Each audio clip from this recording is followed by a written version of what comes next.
I'm making arroz con leche, which is like sweet rice pudding, Mexican sweet rice pudding.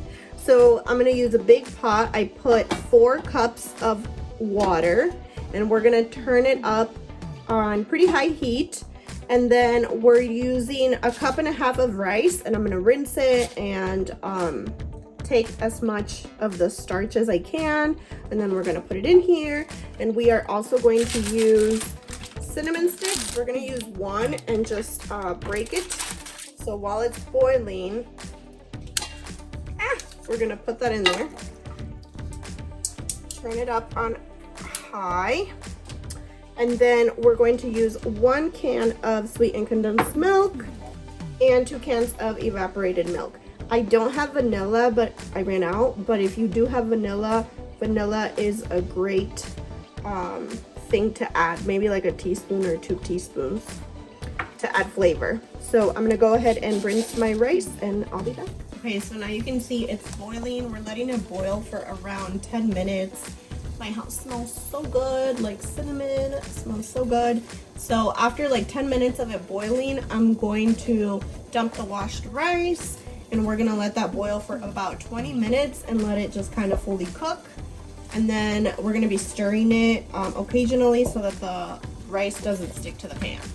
Okay, so I'm turning down my heat to the lowest, and then we're gonna add in our rice, our washed rice, and we're gonna let it cook for about 20 minutes, stirring it occasionally, like I said, so it doesn't stick to the pan.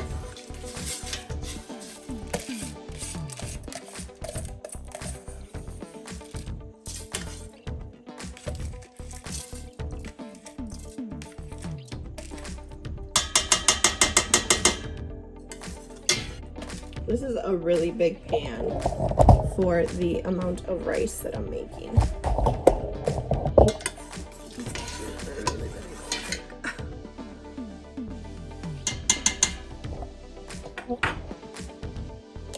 So we're gonna just kind of let it rest.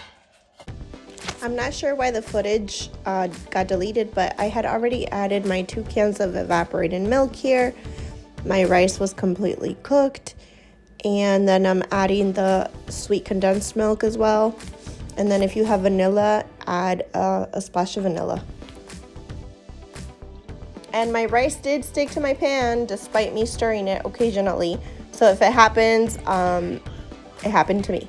The taste was great. My kids loved it. Just make sure that your rice is fully cooked. I sprinkled some cinnamon on top, and then enjoy. Thank you so much for watching.